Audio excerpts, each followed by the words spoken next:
San Giorgio. Alors aujourd'hui, nous sommes au départ pour New York pour rencontrer J.H.Kunstler. Le passeport est prêt. Et hop, dans la bétaillère.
And here we are, we should be arriving nearly.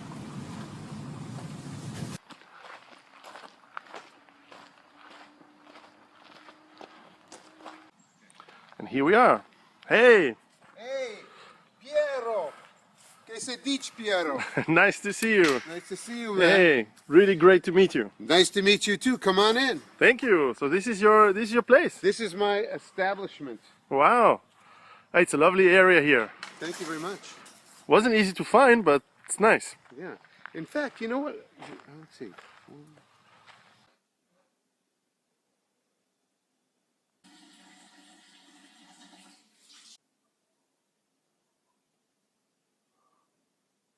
James, thanks for having me in your house. It's a pleasure to see you finally in person. Well, it's great to finally meet after having worked on each other's books forward, and we'd like to talk to our French readers about your book, Too Much Magic, translated into French. First thing that comes to mind is that before to talk about the book itself, you've been living here for a few years, and obviously you chose to live outside of the cities. Yeah. If we take some of the work that you've done, you've wrote many books, of course, for many years. The ones that I noted to be extremely pertinent for the people who want to understand where our world is going, I really think these three, the Geography of Nowhere, I mentioned those in the foreword that I wrote for your book, that I consider this book fundamental for anyone who wants to understand. Geography of Nowhere, The Long Emergency, and of course Too Much Magic. What's the connection between these three books? Well, of course, they were written in a sequence. And the Geography of Nowhere was about the disposition of the American landscape and the living arrangement that we've imposed on it. And I wrote that in the early 1990s. And at that time, you couldn't fail to notice that we were putting a tremendous amount of investment in a living arrangement that was liable to get into trouble. And to get into trouble before the end of its design life. And I say that because, I had a pretty long history with these issues going back to my early days as a newspaper reporter, when I covered the 1973 OPEC oil embargo as a story. I was a young reporter on a newspaper when this event happened around the time of the 1973 war between Israel and its enemies, and the OPEC oil states retaliated by messing with the oil distribution system, or at least threatening to do it. It was never clear whether they actually withheld any oil or whether they just frightened the market so much that they created a disruption. In any case, there was a disruption that lasted for a matter of weeks. And when that happened, you could see the American living arrangement just fall apart overnight. You know, as soon as the gasoline, as soon as there was any question about your ability to motor around wherever you wanted to go or to deliver goods, you know, all of the supply chains started to collapse, and all of people's daily routines were greatly interrupted. And it made an impression on me at the age of 25 about how fragile the American living arrangement was. Well, some years later, I wrote several books about the issues of suburbia, the remedies of suburbia, that is, good urban design. And I got involved with a reform group that was working very hard in America to improve our standards of construction and the deployment of the human imprint on the landscape, and to return to traditional principles of town making. So I was really involved in that. But then something happened in the middle 90s. In the middle 90s, a group of senior geologists started to retire out of the oil industry. And they started to publish their dark and secret thoughts about the destiny of the oil industry. And the conclusion they were coming to was pretty clear. By the way, this group included Colin Campbell, who was a senior geologist, I think, for Total, and Jean Laharère, who was the senior geologist for another European oil company, and a number of other characters started to publish their view of the statistics and the what they understood about where things were going. And the message was very clear that we were going to get into trouble with the oil supply sooner rather than later, probably in the very early 21st century, probably the first decade. And the world was completely unprepared for this. This material was being published, by the way, in pretty obscure journals, the professional journals of the oil industry, which were not really read by civilians, right? But another interesting thing happened around the same time. The internet was starting to expand, really to reach the public after, having been started as a military communications network. All of a sudden, in the late 90s, it was starting to be a major civilian communications facility. And people began to pay attention to this stuff that was being published about oil. And it started to get on the internet. And, it started to make a big impression on people and on me. And I started to look into it, along with other people like, Richard Heinberg and that guy at the University of Southern California. I think his name was Goodson. And, a lot of people were starting to pay attention to this.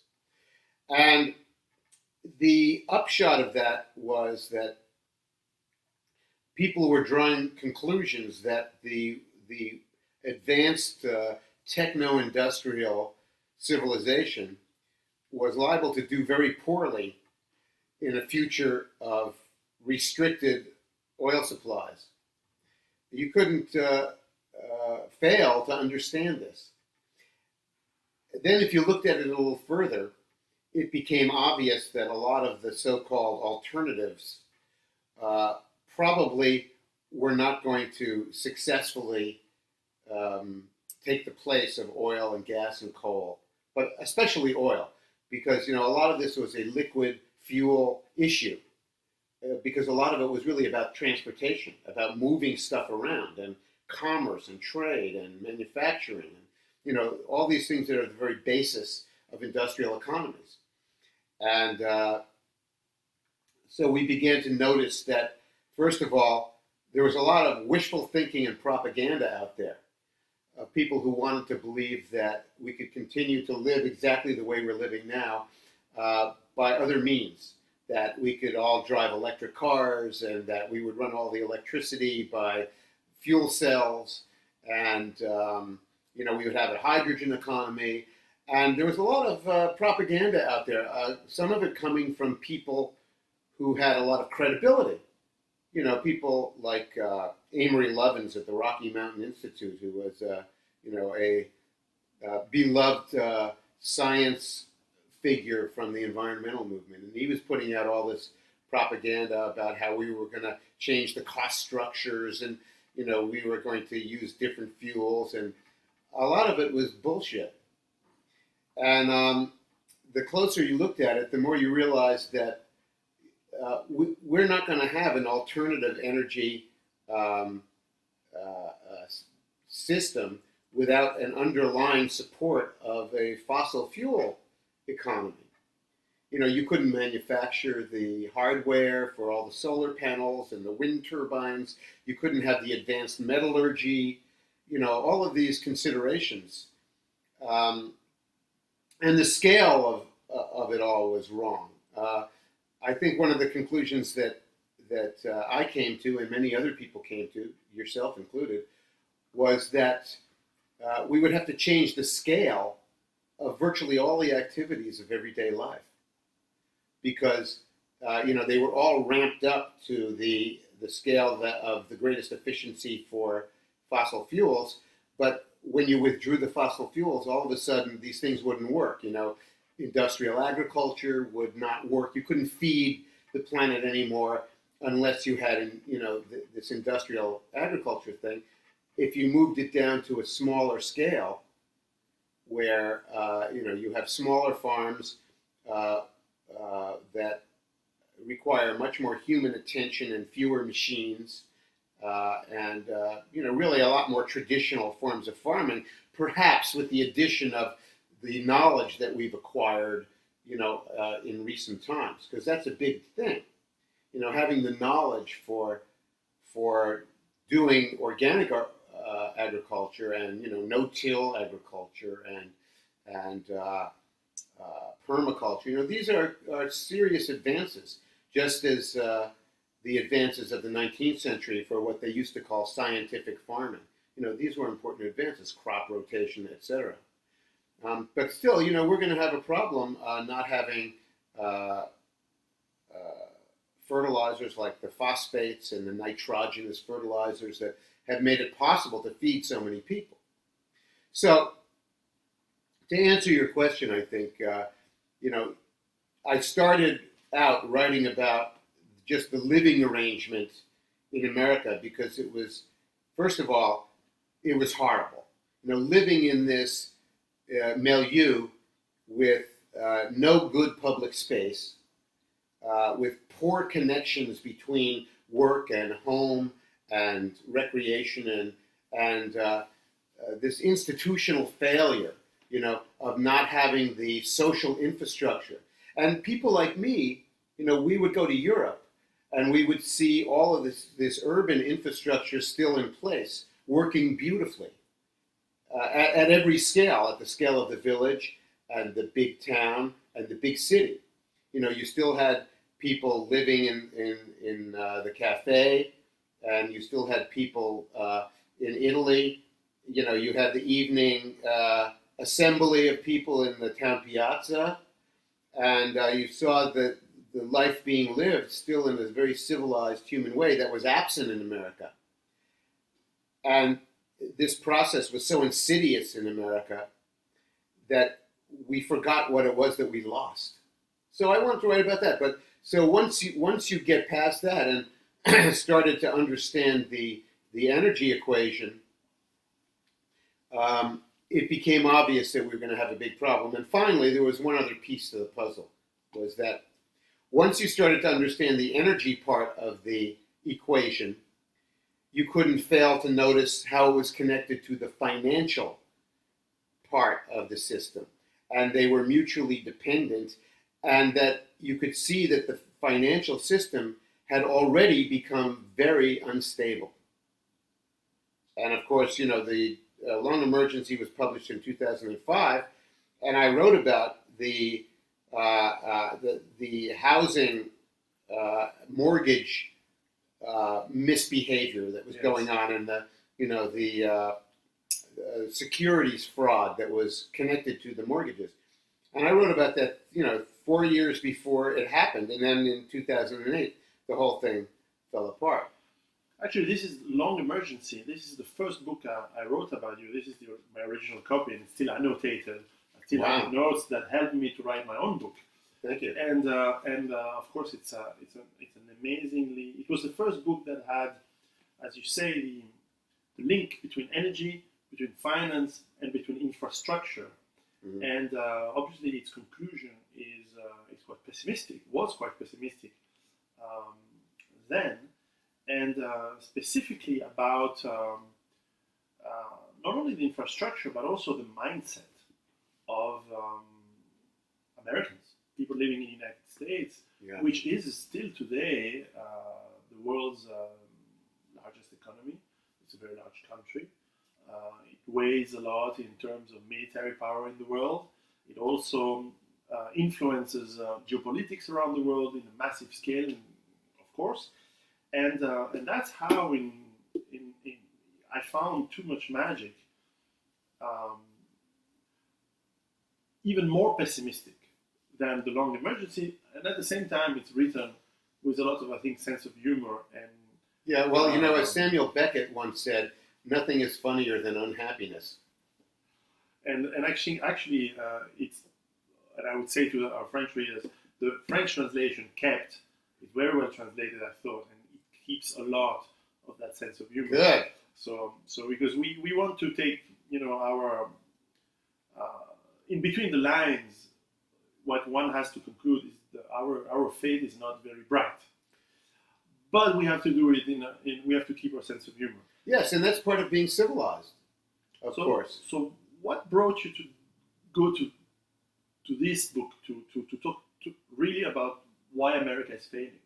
Well, because you sort of said it yourself, that we have this failure of the physical infrastructure, but the failure of the mental infrastructure is more difficult to see, because it's in the psychology, it's in the behavior.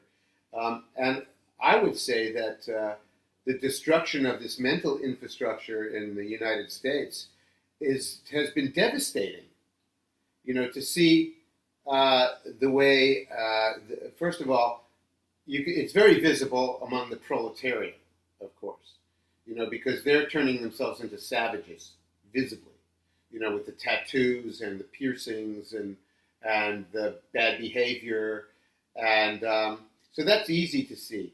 What's harder to see is the disintegration of the ability to think among the classes of people who generally do the thinking for society.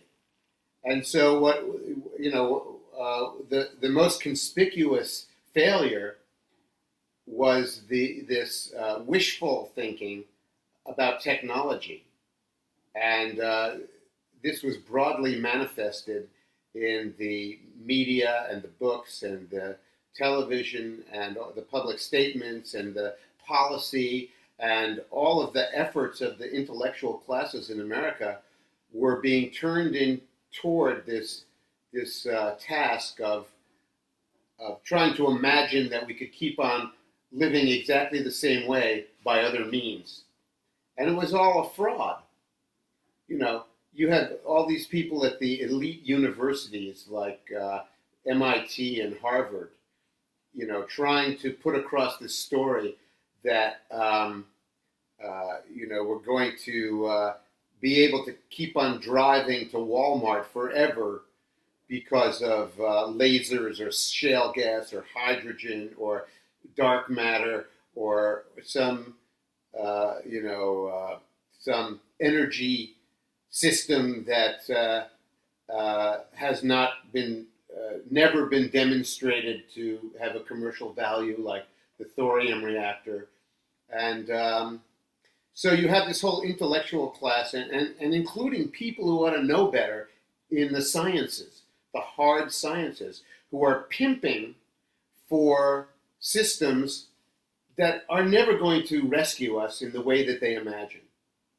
And so they did a terrible disservice to the culture, because all of this propaganda that allowed people to think that we could continue to live exactly the way we are now with very little interruption did not allow us to put any of our attention and our effort into making real preparations for the very severe changes that we're going to have to make. We're going to have to make everything smaller. We're going to have to make everything more local. We're going to have to return to a lot of craft activity. We're going to have to prepare to lose things that we've depended on. For example, we've computerized all of the systems for daily life that we depend on, the water system, the sewer system. We're going to have to change that, because those systems are going to break, and they won't work without the computers. We have to make them manual systems now. We're not doing anything. In the United States, one of the conspicuous failures is we have done nothing to repair the regular railroad system, the old railroad system. We missed the opportunity to build the high-speed rail. Okay, the Europeans did that, the Chinese did that, the Japanese did that. We did not do that, and now it's too late because the capital is not there anymore. But we still have this large network of conventional rails that we're desperately in need of fixing, because the happy motoring system of everybody having their own car, this is not going to continue for more than another decade.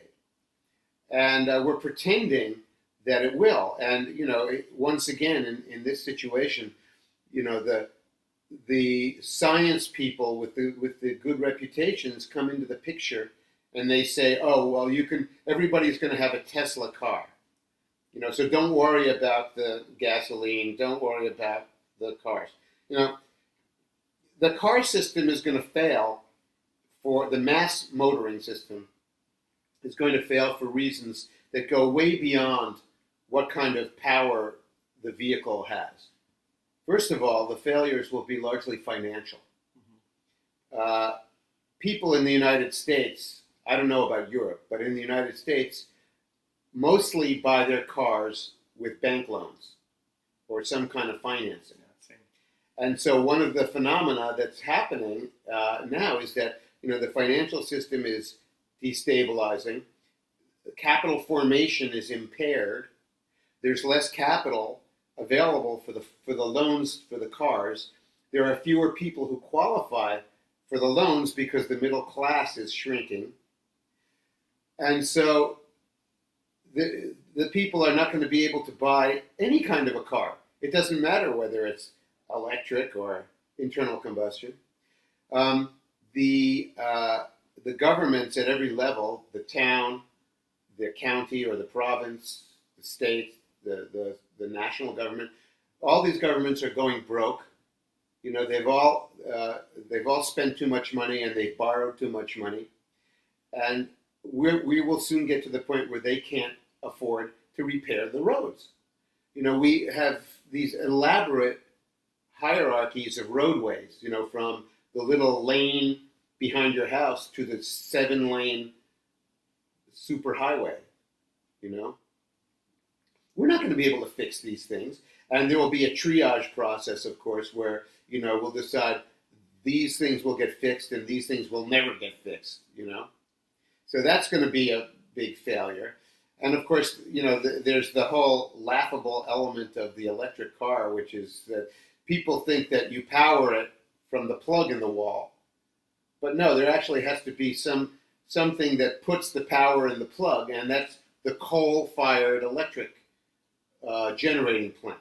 So basically, these are coal-powered cars, right? And then that, of course, speaks to the problem of the carbon dioxide in the air and how we're destroying the atmosphere. So, there are so many chains of consequence to all of these problems, and they're so poorly thought out by the thinking classes, the people that you depend on in your culture to do the thinking for your society are no longer able to think. And that's just an incredible dynamic. And that's why this magical thought, which is non-rational, and it's in a way the hope in the supernatural in a sort of way is really magical. That's why I think that the title is aptly named Too Much Magic.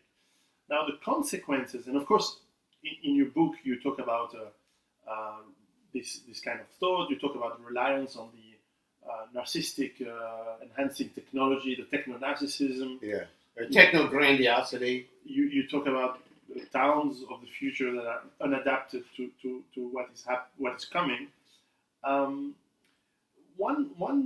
Because a lot of Europeans will say, well, how is that applying to us? And I always tell to them, look, first of all, this book explains what's going to happen to one of the engines of the world's economy. And if that engine falls down, it will have impact on everyone. The second element is that, and you mentioned that, there is a futility of politics. And a lot of people still believe that, well, if we could vote for that guy or that party, or the Republicans, Democrats, Libertarians, whatever, then there will be a solution. And I tend to agree with you, and maybe you can tell us a little bit more what you think. Why is it too late or hopeless at that point? I actually don't feel that is hopeless. I just think that there's a low percentage of success, of the possibility of success. I don't think it's hopeless.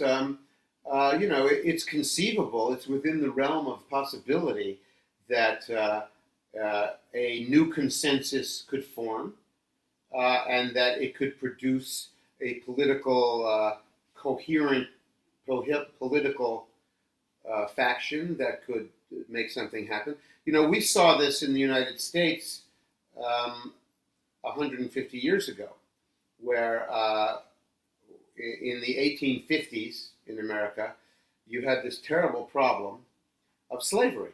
Yeah. And both of the major political parties of the day were unable to articulate how we were going to resolve this problem. And in fact, the dominant political party of that day in America was called the Whigs, W-H-I-G-S. And they had been previously a kind of reform party, but they had no ability to address the slavery issue. And the whole issue was coming to a point of criticality. And at the moment of criticality, the Whig Party disappeared. And out of the ashes of the Whig Party came this new Republican Party,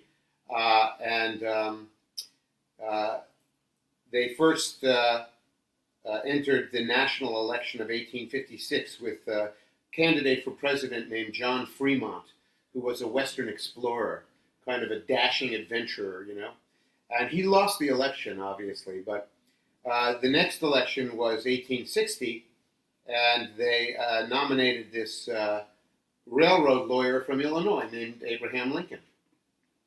And he might not have seemed at the time to be an extraordinary personality, but it turned out that he was a person with great literary gifts, which included a tremendous ability to communicate the terms of this struggle and to make it very clear, but also to do it in a poetic way that marshaled the emotions and the spirit of the people. And of course, the election of Lincoln led very quickly to the Civil War. As soon as he was elected, several southern states dropped out of the federal union, and then there was a struggle to keep the union together. And Lincoln, of course, was the supreme commander of all that. And then, of course, he was turned into a saint at the end of the struggle by being shot, right? And he wasn't a saint, but he was truly a great figure.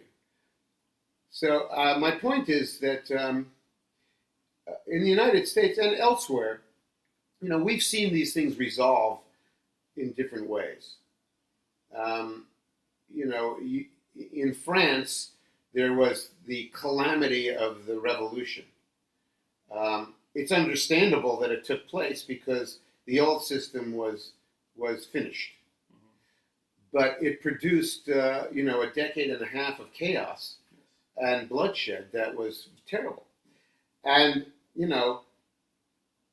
then in 1796, this artillery officer from Corsica comes along, and he proves to be one of the only competent people left in Paris at a certain particular time. And everybody turns to him and they say, oh, look what this guy can do. He can disperse the mob. He can make things happen. He can raise an army and go over to Naples and conquer Naples. He can do this, he can do that. And before you know it, you have Napoleon. And, Napoleon had the good part and the bad part, The bad part, of course, was that he was always wanted to be fighting a war. The good part was he he set into motion a tremendous engineering project in France, which resulted in the great infrastructure of the 19th century. Eventually, it was the canals, eventually the railroads, not during Napoleon's time, but eventually. The school system, the organization, political organization of the state with the departments, the legal system, which is still functioning, right? The Napoleonic Code. Yeah. So, and then of course you have the really bad example in history of Hitler. Yeah. Where you have a country that is in a tremendous crisis, and they can't resolve the crisis, and they turn to this terrible figure with a terrible gang of people around him, and terrible things happen. I agree. So I'm not hopeless about politics, but I'm very aware that a lot of strange things can happen. And also, one more thing. We've never quite seen a crisis of this kind before. This is not like the previous crisis. This is a very new thing. This is a real threat to industrial civilization. One big difference between then and now is that, of course, the world's population at Napoleon's was 1 billion. The world's population during the 1930s was 2.5, maybe 3 billion. And now we're at 7 going towards 8 and perhaps soon 9, very fast. The pressure, the infrastructure that we have now, the just-in-time systems that enable the supply on demand of food, spare parts, medication, is incredibly more complex. And society is much more reliant on complex infrastructures which require energy. Today's crises and tomorrow's crises are going to be much more difficult to manage than in the past. Yeah. Yes, and I think that's, of course, where much of the gloom comes from and the pessimism, because, for one thing, there's no question that the population will have to go down. Now, let's remember that human beings don't live forever in any case. So sooner or later, whoever is on stage now is not going to be here at some future point. I think that most of us who are civilized would like this process to occur as humanely as possible. We have no idea how we're going to do it. We don't want to think about euthanasia. We don't want to think about the usual suspects who ride on the stage on their horses, with their cloaks on and their the scythe and and the skeleton on the horse. We don't want to think about that, but it's pretty obvious that we're going to be faced with scarcity of food, which leads to famine, of course, and starvation. We will probably be subject to epidemic diseases. It takes very little in the way of civil disorder for diseases to establish themselves. When you have civil disorder and people are moving around and they're displaced from home, and it rains and they get wet and they get sick, and the water system breaks down and they're drinking dirty water and they get typhus and the disease spreads and you get other diseases. This is also a moment in history when you have a lot of diseases have moved around from one part of the world to another. And so, just in the United States, we have all kinds of subtropical and tropical diseases now moving up. We have no idea how that's going to shake out. We have the problem of antibiotics losing their potency because the bacteria have been exposed to them now for half a century, and they've mutated and created their own defense. So there's a lot to worry about with that. And of course, there's the prospect of war. I think we can probably agree that the population pressures, even though they're not felt directly every day, especially by people in Western cultures and advanced cultures, I think that they're making us crazy. And it may be one of the things that's behind this mysterious loss of the ability to think clearly by the so-called thinking classes. It may be that there is some kind of a subconscious apprehension by the group, a collective sense in the group that something bad is coming, and it's making people quietly desperate and crazy. First of all, they're desperate to believe that their current system of life can continue. So they put all this effort into, imagining that they can, that we can keep on living like this. We can keep on living in the skyscraper buildings, and we can keep on driving around Dallas, Texas. So it's a kind of a mass madness. But in the final analysis, the population is going to go down. And did I answer that question? Yes. I'm sorry, I just rambled on. No, it's you've always been writing novels. Yes. Some of the latest novels you wrote are in this series, The World Made by Hand. Mm-hmm. And I really enjoyed reading the first two ones. And I received the day before yesterday, before I took the plane to come here and meet you, the latest one, History of the Future. In those novels, you I think brilliantly describe an example of how could life be in a post-long emergency world where the magic has been dispelled. Yeah. And suddenly the mundane practicalities become very much of eating, heating, cooking, and the relationships within people become of the utmost importance. Yeah. I've not read the latest one. Can you tell us a little bit of how did you come to write about that? Well, I had written this book, The Long Emergency, and I had written these critical books about the American living arrangement, and these were nonfiction books. They were, reporting. But it was important to me to write fiction just as a professional. I wanted to continue, but I also wanted to convey these issues to the audience in a different way than reporting.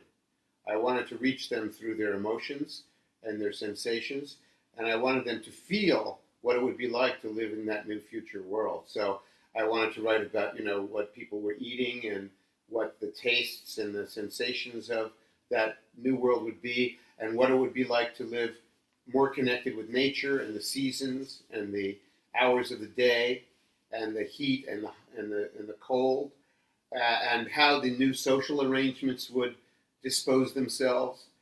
And I wanted to really create a vivid picture of the future in a plausible way, that wasn't silly. Mm-hmm. And I had to hang this all. I had to hang a dramatic story on it, or really more properly, a series of dramatic incidents, because I had always conceived of the series being 4 books, one for each season of the year. That was important to me as a formal exercise. And I knew that it wasn't going to just be one story, that, it would be a set of incidents in this book and another set of incidents in this. So the first book is really introducing us to this world of a small town in the provinces of New York State, 200 miles, about 300 kilometers north of New York City. Pretty isolated. The electricity is not working anymore. The internet is gone. All of the institutions that people used to hang their life on are gone. No corporations anymore. There's no school system. The courts are no longer functioning. So the law is not functioning very well.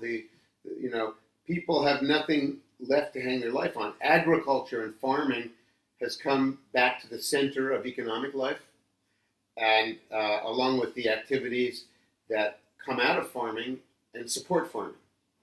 And all of these people and these characters who used to work in office jobs are now doing, the hands-on work of daily life. In short, life is becoming kind of medieval again. They don't think of it too consciously that way. Some of them do. And I wanted to illustrate this in a dramatic way that would grab people by their imagination. There's another thing that's going on, which is the psychology of the people involved. And I have various groups of people. They're kind of, you might even think of them as tribes. But there are the normal townspeople. And then there is a group of Christian evangelical religious cultists from Virginia, which is in the southern part of America. And I depict the southern part of America as being very disorderly politically in this period. Mm-hmm. And they've left. So in these stories, in this book, I've got the townspeople. They're just ordinary people who have been, through this ordeal and this tribulation. And I've got this group of people who have moved up from Virginia. It's a religious Christian evangelical cult. And I depict the American South as being a pretty disorderly place. And they've left there to find peace and tranquility in the North. And the townspeople are actually very demoralized and discouraged and depressed as a group, because they have been let down by the promises of technology, and in fact, they have begun to feel disappointed about the whole baggage of the Enlightenment. Science, technology, empirical thinking, all of the things that became the normal structure of civilized thought in our time are now in disrepute. But they don't really know what to do about it. And it has made them very passive and depressed. This, on the other hand, this cult of religious people, they have a totally different worldview. They are comfortable with the demise of the technological industrial economy and culture. And they are tuned into the re-enchantment of the world. And by that I mean a kind of neo-medieval frame of mind that is not altogether a negative thing. It has to do with once again becoming part of the rhythms of the world, of the natural world. And so there's quite a contrast between the psychological demeanor of these religious people and the psychological demeanor of these very depressed and disappointed townspeople. I myself am not religious, but I do think that people will be very disappointed with the results of techno-industrial society. And I do think that we're going to see the rebirth of a re-enchanted, superstitious world. I don't know how that's going to work out exactly. There is reason to believe that it might cause a lot of problems, but I think it's going to happen. In your latest novel, The History of the Future, I've not had time to read it yet. What is how does the story continue the previous ones? Well, there are really two things going on in this book. This book takes place in the winter. It begins just a couple of days before Christmas, and there's been a murder in the town, and so a continuing theme in all of these books is the question of how does law function, and how does a society function in the absence of an elaborate court system and an elaborate justice system. The answer, of course, is they have to make it up as they go along. And so part of the story is how the people of this town deal with the murder. But within that story, or within the book, there's another thing going on. The son of the main character in the first book, he's been referred to several times in all the books. His name is Daniel, and he's gone off into America to see what happened to the country. And in this book, we find out. And he has a series of adventures going down the old Erie Canal, which is still functioning. And he has some adventures in the Great Lakes. And his destiny takes him to the center of America, where a breakaway republic exists. It calls itself the Foxfire Republic, and it's a kind of a Tea Party breakaway neo-confederacy. They want to fight the Civil War all over again. And the leader of this new breakaway republic, it's called the Foxfire Republic. That's what they call themselves, the Foxfire Republic. The leader is a lady who used to be a country singer and a television evangelist. So she's a real kind of Southern archetype. She's also a rather glamorous figure who has a weakness for young men. Don't they all in that job? So you can put two and two together and see where that's leading.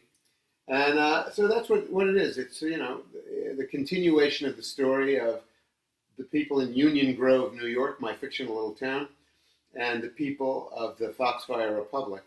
And also, a part of the book takes place in among the remnant of the American federal government, which is depicted as having relocated to a small town on Lake Huron, one of the Great Lakes.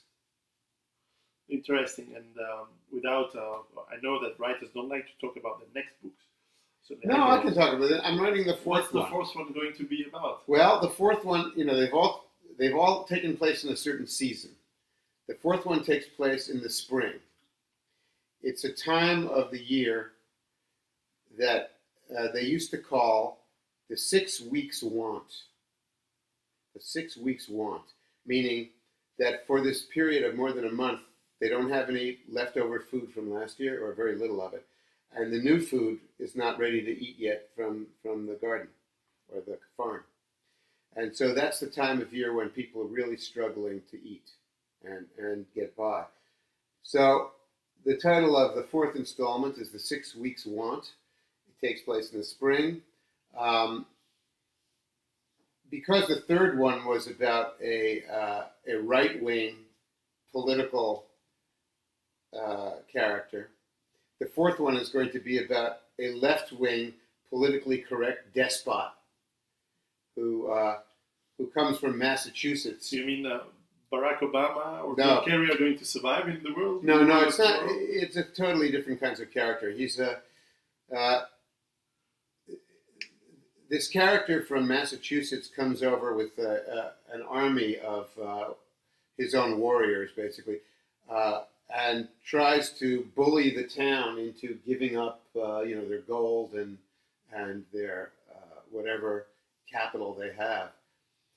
And but he's a residual, he's a residual socialist from this time, and he's full of all of this dishonest propaganda about, an idealism about the world. And so I already depicted a right-wing fanatic. Now I want to depict a left-wing fanatic, so that I can cover all of the political bases. Can't wait to read that. It's fun.